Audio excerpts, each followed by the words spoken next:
Сойыл. Сұрқасқа ит жақындай түсті. Сояудай тістері ақсиған, бір түрлі ызалы.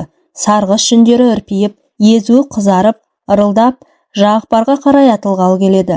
Екі көзде шарасынан шығатындай қып-қызыл. Өй, мына ит қайтеді, жынданды ма деу мұң екен. Ит секіріп келіп, иесінің оң жамбасынан ала түсті. Ойбай жаным деп, өз даусынан өз шошып оянған Жағыпар қасында жатқан көмекші жігіттен бір түрлі ыңғайсызданып қалды. Бірақ қалың ұйқыда жатқан бала жігіт Жағыпардың даусы түгіл құлағына мылтық атсаң да естірмес еді. Таң атуға шақ қалған. Сарлықшы енді ұйқысының келмейтінін сезіп, ақырын орнынан тұрды. Сіріңке жағып бестік шамды жақты. Кішкентай қара қостың іші де салқын тартыпты. Бақанда 7-8 жыл бойы баспана боп келе жатқан күркенің әбден тозығы жеткен секілді. Уықтары жіңішкеріп, киіздері әр жерден шұрқ-шұрқ тесілген. Кейде саусақ орындай тесіктерден су тамшылар сорғалайды, кейде қар ұшқындайды. Ал енді сәл-пәл боран соға бастасақ, қостың киіз жамылғысы қарғаның қанатындай қалбалақтай жөнеледі. Міне, қысы жазы осы. Өткенде Жағыпар ферма меңгерушісіне осы туралы айтып та көрген. Бірақ адамдармен жүре сөйлесіп, көзін аудара тіл қататын безбүйрек меңгеруші, осы сен сұранбасаң жүре алмайсың ба? Кеше ғана алған жоқсың ба жап-жаңа сұр киіздерді? Қалай ғана тоза қалды? Сол киіздердің бәрін үйіңе жинап жатқан жоқсың ба? Киіз мені сатсаң да жоқ. Бір жылға қоян терісі де шыдайды. Биыл ептеп-септеп шығыңдар, келесі жылы көрерміз деп қолым бірақ сілтеген. Менің киіз алғаныма пәлен жыл болды ғой. Кеше ғана алсам, сұраймын ба? Қос деген аты, күнде далада ұйықтап жүргендей сезінеміз. Бір түрлі суық. Біз енді өзіміздің жекеменшік малымызды емес, колхоз малын бағып жүрген жоқпыз ба деп, бастығының жауабына қарсы уәж айтқан. Мұны түсінетін бастығы жоқ. Бұрылып ап жөніне кеткен. Бұл не сұмдық? Өз жеке басымызды, өз қамымызды ойлауды қашан қоямыз? Біздің мұқтажымызды енді кім өтемек? Осылай жүре береміз бе? Мал екеш малғады жаның ашиды. Жалғанай, өстіп жүріп бір жерде қатып та қалатын шығармыз деп күйінген. Амал нешік? Өз қолында ештеңе жоқ болғасын, іштен тынып жүре бергенің. Жағыпардың ойына осының алдындағы ферма меңгерушісі оралды. Жақсыға жүрім, жаманға өлім жоқ деген осау. Қандай азамат еді. Мұң-мұқтажыңды уақытында ескеріп, қажет дүниеңді өзі әкеліп отырушы еді ғой Жарықтық. Осындай әділ адамдардың ғұмыры қысқа болатындығы неліктен екен? Шешем айтушы еді. Құдайға да жақсы керек деп, тегі рас шығар. Талай жыл істес болғанда бір рет еш шай десіп көрмеп едік. Топырағың торқа болғыр азаматай деп, ол кісіні жиі еске алады. Ал қазіргісінен көңілі қатты қалып жүр. Бірдеңе айтсақ болды, жұмысыңнан шығарам, сенен басқа бақташ көп деп ақырады. Жағыпар оның осынысынан тайсақтайды, осынысынан жиркенеді. Туғаннан тышқан мұрнын қанатып көрмеген момын мінезін кейбіреулер өздерінше түсінеді.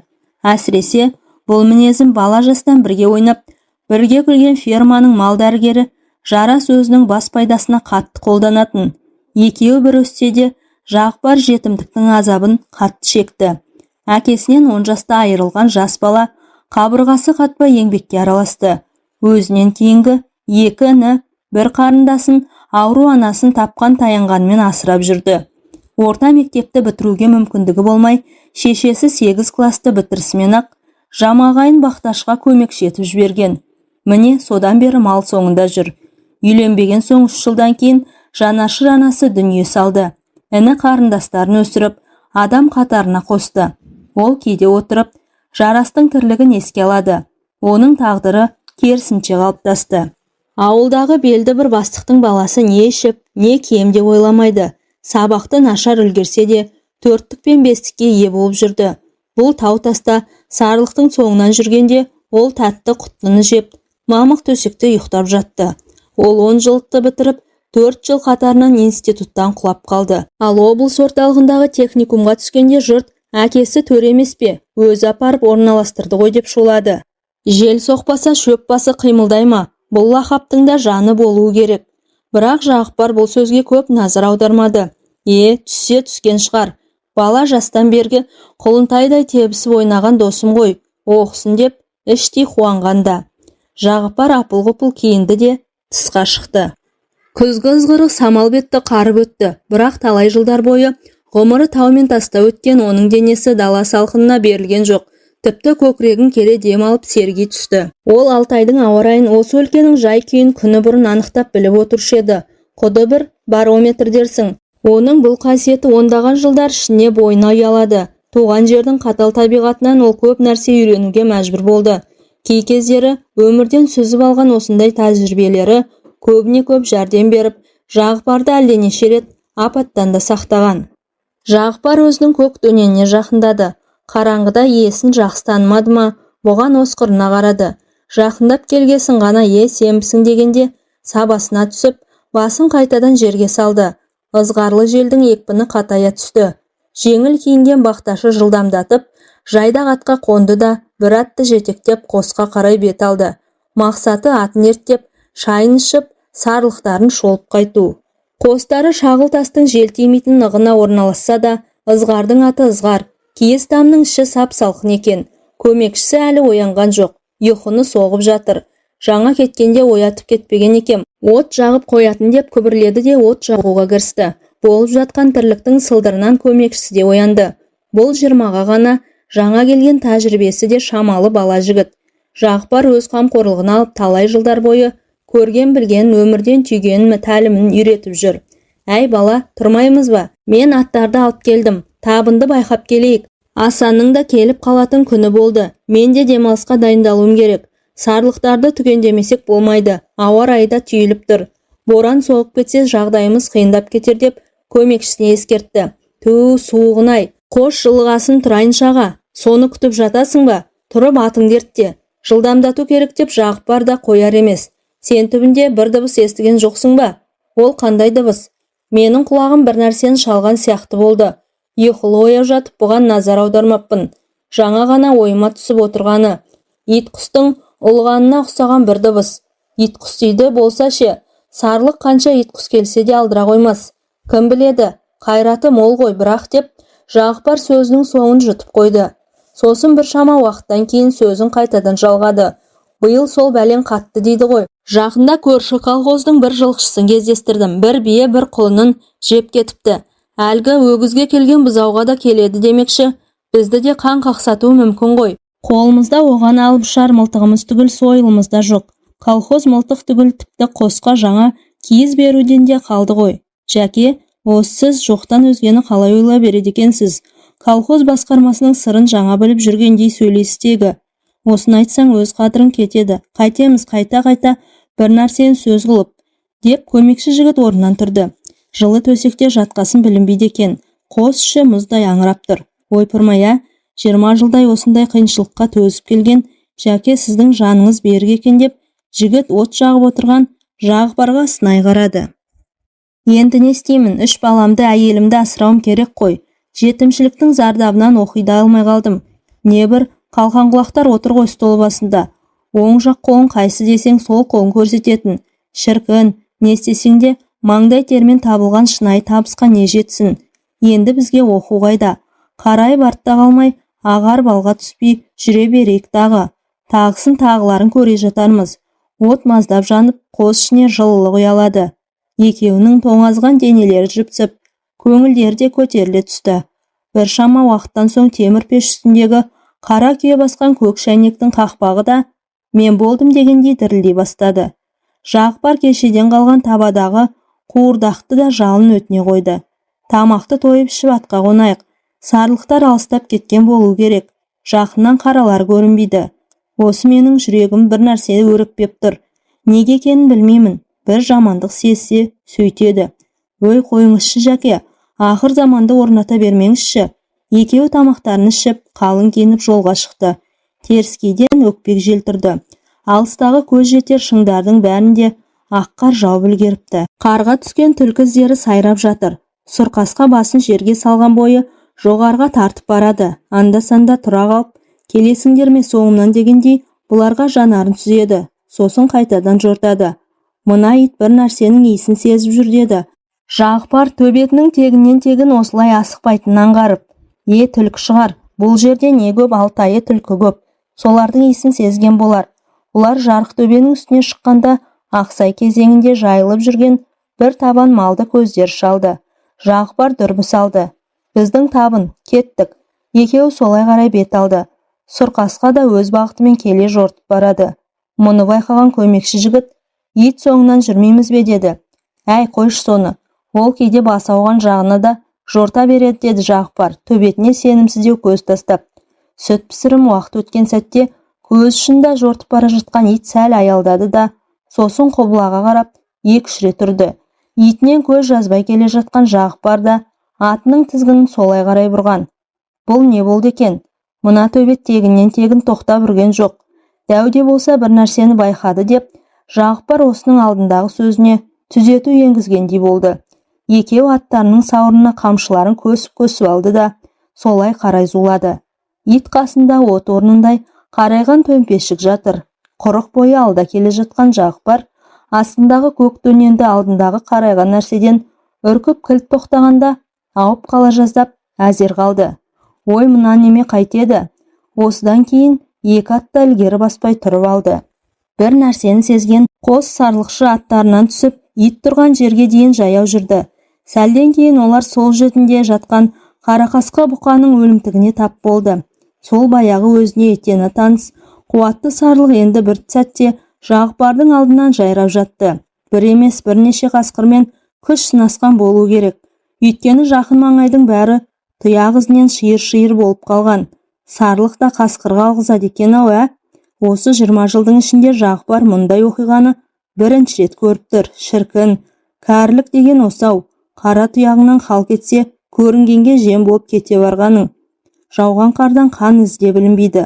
Сарлықтан қалған дүние, оның қара қазандай басы, 4 сирағы, мойын ақтарылған жыны.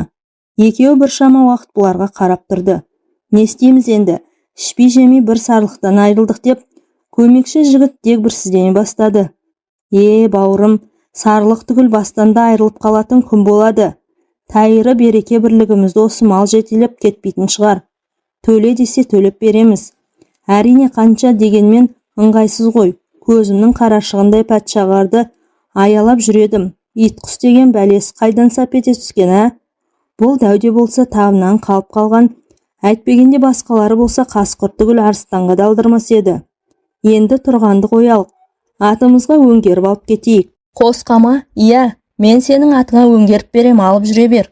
Өзім қалғандарын барып шолып келейін деп, Жағыпар жайылып жүрген табынды тағы да жанармен бір шолып өтті. Кім біледі, тағы да біреуі жайрап жатпаса. Осы сәтте машина гүрілі естілді. Таңғы тыныштықты тілгілеген дауыс уақыт өткен сайын жақындай түскендей болды. Әлі бұрылмаға жетпеген машина сұлбасы тау даласынан көрінер емес. Таң атпай жүрген бұл не? Қабият болатын болды ғой. Ой, оңбағанның мені көрдің бе дегендей жол шетіне құлағанын деп, көмекші жігіт өлі басқа зілдене қарады. Сен абыржыма, бұл да Алланың бұйырғаны шығар. Қайтеміз енді? Өлгенмен бірге өлетін жағдайымыз жоқ. Өздеріне етене таныс колхоздың көне газ 69 машинасы өкіріп бақырып, осылай қарай тартып келеді. Бұл Шібеті қыстауындағы шопандарға баратын бірден бір қатынас жолы. Қар қалың жауған кездерде қатынас та үзіліп қалатын жайттер кездеседі. Мұндай сәттерде колхоз қар күреуге мәжбүр болады. Қазір қар жұқа, жем шөп тиеген машиналар күнде ағылуда. Сарлық жол шетінен 5 қадамдай қашықта ши түбінде жатыр. Шопан аралап жүрген төрелер шығар. Ал енді бұлардың таңнан жолға шығуларына не себеп болды екен деп, Жағыпар ойланып біраз тұрды.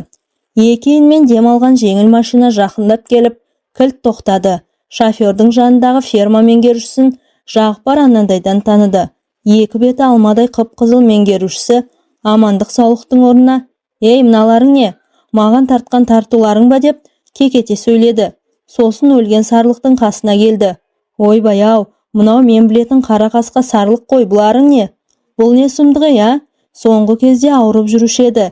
Жасы да жетті бұл малдың. Емдетейік деп едік, мал дәрігері бұл жаққа ат ізін салмай қойды. Енді міне, айдалада ит құсқа жем болды деп, Жағыпар меңгерушіге шынын айтты. Көрсетемін мен саған ауруды. Қарашы бұлардың бәлісінуін. Былтыр мен соғымға сояйын дегенде бермей қойып едің. Көр енді, осы сарлық үшін сені су түбіне жібермесем, атым өшсін. Бастық қайтып құнын 5 есе қып өсіртем. Үндемеген сайын кетіп бара жатыр екенсіңдер. Басайын мен сендердің жындарыңды. Меңгерушінің аузынан арақ иісі мүңкіді. Таң атпай қайдан ішіп жүр деп ойлады Жағыпар. Сосын меңгерушіге мылтық туралы мұқтажын құлақ қағыс етті. Жоқ мылтық, сойыл алыңдар. Ер жігіт қасқырды сойылмен соғады. Оны қайдан аламыз? Құдай-ау, қасқыр бізді сойыл жететін жерге дейін жақындата ма? Неге жақындатпайды? Құйындай ұшып жүрген аттарың мынау. Қуып жетіп соғыңдар әкелерін танытып. Ту, сендермен мылжыңдасам деп басым айналып кетті ғой деп, төре 10 қадамдай әріге барып, лақылдатып құстай келіп. Кеше арақтың талонын беріп еді, көбірек шіңкіреп қойғаным. Бас жазатындарың бар ма?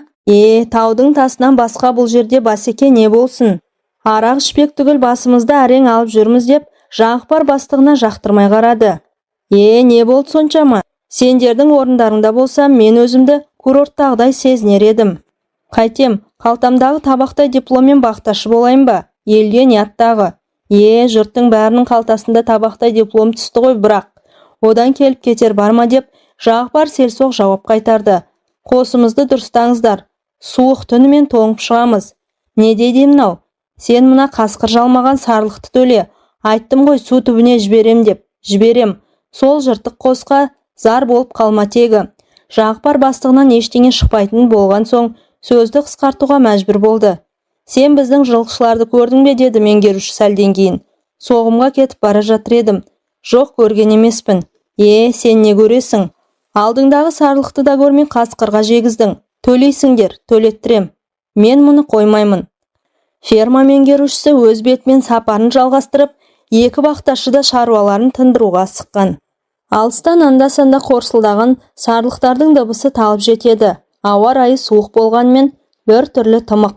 Осыны пайдаланған Жағыпар шашыла түсіп жайылып жүрген малдарын бір жерге жинап, қосқа қарай жақындата берді. 3 күннен соң ауылға 2 аптаға демалысқа кеткен Асан қайтып оралды. Ол да мұнда болған жағдайды ауыл орталығындағы өсек төбенің үстінен естіген екен. Жәке, жағдайыңыз қиын.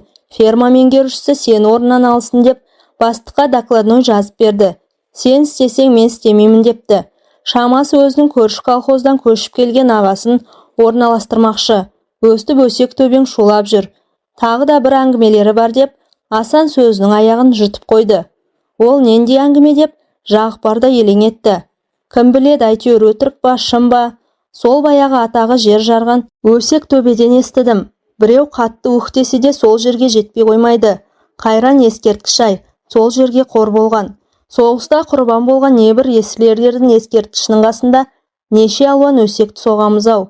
Өлгендерге деген ілтипатымызды да жоғалтып алдық қой тіпті.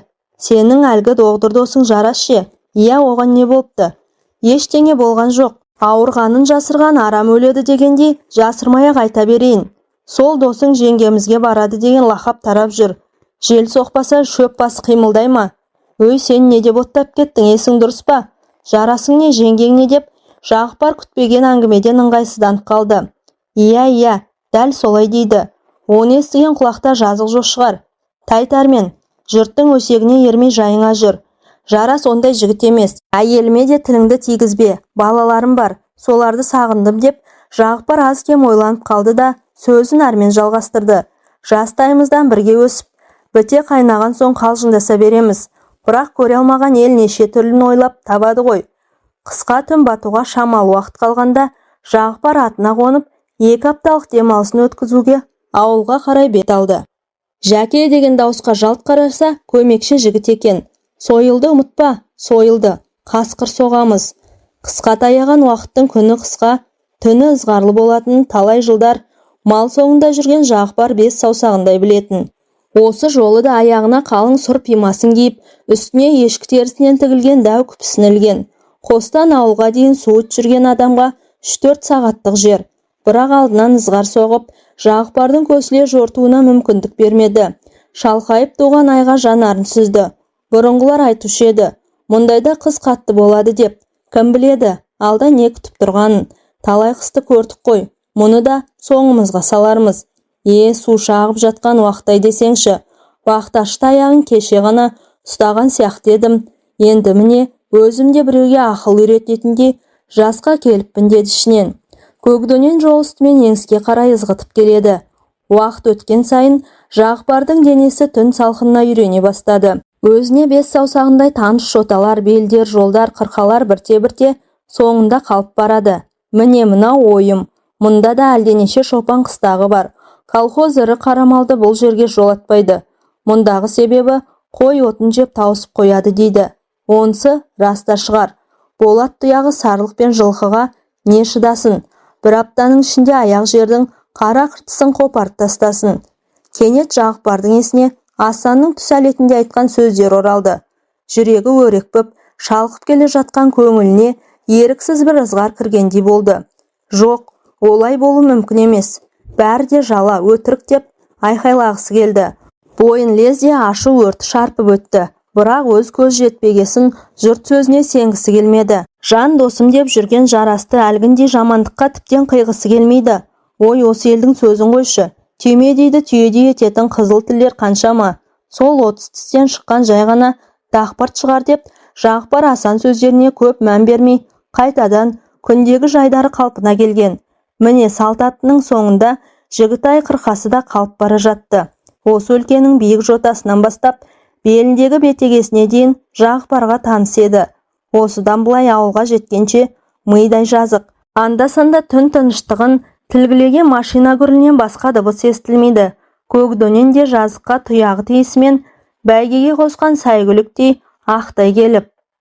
Жағыпар атының құйындай аққанында бір сәт риза боп қалған. Жылдам жетіп балаларымды сүйсем, күшіктерім мені сағындым сендерді деп қояды ішінен. Ол өзінің бала кезіндегі бастан кешкен ауыртпалығын, анасын өзіне қамқоршы ағадай бола білген, осының алдындағы ферма меңгерушісін ой елегінен өткізіп, бір түрлі аяныш сезімін еске алып келе жатты. Көкдөнен деп ойын жазып алғысы келгендей, бір жылдамдықпен таяр емес. Жағыпар терең ойдың құшағында отырып, өзенге қалай келіп қалғанын да байқамай қалды. Оқтай ұшып келген көкдөнен де қапелінде бойын билей алмаған, қарын жел ұшырған жылтыр мұздың үстіне зырлай жөнелген. Жағыпар осы сәтте ғана қалың ойдың құшағынан сытылып шыға берді. Бірақ кеш еді. Көкдөнен мұзын ойып алып кеткен шұңқырға келіп, сүрінгенде ат иесі құрық бойындай қашыққа ұшып кетті. Басы ойылған мұз қиыршығына қатты тиген соншалық әп-сәтте есінен танып қалды. Шалқайып туған ай көк төсінде ескексіз қайықтай жүзе берді. Жер дүниені әлсіз жарыққа бөлеп, өз бағытымен қалқып барады. Сәлден кейін аңызық жел тұрды. Айналадағы мұз үстінде екі тіршілік иесі жатты. Қанша уақыт жатқаны белгісіз, әлден уақытта Жағыпардың жүзін жыл леп шарпығандай болды. Кішкентай кезіндегі анасының аймалаған сияқты. Бір түрлі жұмсақ, ыстық еді. Іле есін жиған, көзін ашты. Жүзіне төніп тұрған көкдөнен таныды. Манағы ызғарлы желде сап тиылған. Аспандағы сары табағай тау тасасына жасырынуға бір құлаштай ғана қалыпты. Жағыпар өзіне қарай телміріп, емленген жылқының маңдайынан, жанарынан сипады. О, жасаған ем, мал екеш малда өзі берілген адам тастап кетпейді-ау. Бұл да болса адам үшін бақыт шығар деп күбірледі. Сен кеткен жоқсың ба? Кетпедің бе? Мені күтіп жүрсің бе? Мен тірімін. Маған ештеңе де болған жоқ. Қазір ол орнынан тұруға ыңғайланды. Басы әлде меңзең. Барлық қайратын бойына жинап, сүйретіле орнынан көтерілді. Айналасындағы қара барқын тауларда мұның тұруына жәрдемдескендей бір түрлі мейірімін төге манаурайтын секілді.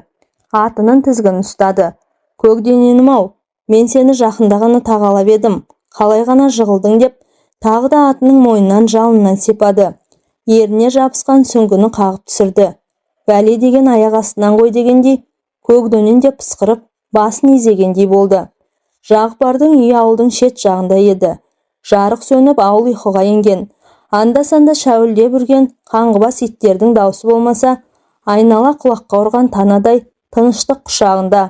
Атын шөпке қоярдан бұрын үйге кіріп балаларын бір-бір сүйіп шығатын Жағыпардың көптен қалыптасқан әдеті еді. Қазір де солай істеуге ыңғайланды. Басы құрғырда ауырып әкетіп барады. Ауыз үйдің есігінен тартты. Ілгегі салулы тұрған есік мыңқ етпеді. Ақырын басып келіп төргі үйдің терезесін қақты. Көпке дейін дыбыс болмады. Ой, мыналар тіріме деп күбірлеп жүріп тағы да қақты. Әлден уақыттан кейін шам жағылып үй ішіне көмескі сәуле орнады. Терезе сырты қымтаулы болғандықтан үй ішіндегі тіршілік аңғарылмады. Жағыпар қайтадан есікке қарай беттеді. Неге екені белгісіз, жүрегі өрекпей бастады. Әлден уақытта есік ашылды. Қараңғыда әйелінің жүзін анықтай алмады. Сен бе едің? Неғып кешігіп жүрсің деген Сағымгүлдің сөздері тым өктем естілгендей болды. Ендігі сәтте арғы жақтан тағы да есік ашылып, іле ер адамның сұлбасы көзге ұрды. Жарас. Жағыпар өз көзіне өзі сенбеді. Иә, сол өзінің досы. Енді көзім жетті. Шынында да жел соқпаса, шөп басы қимылдамайды деп ойлап үлгермей-ақ басы қатты айналып, бір жағына жантая берді. Арқасынан жоғары қарай жорғалаған құмырсқа қарақұсын шағып алғандай-ақ әсер етті. Көз алдындағы көрініс. О, жалған-ай, неге соншама қорландым? Не жазып едім тағдырға? Әттеген-ай, қайда сойыл, қасқыр соғамыз деуге шамасы келген Жағыпар екі көз шарасынан шығып, талқысып бара жатты. Тыста байлаулы тұрған көкдөнен иесі мезгілсіз кешіккен сайын тықырши бастады. Осы сәтте ай тұтылып, маңайға ұялаған зәрлі қараңғылық қоюлана түскен. Әңгіменің соңы. Әңгіме авторы Дәлелбек Батыр.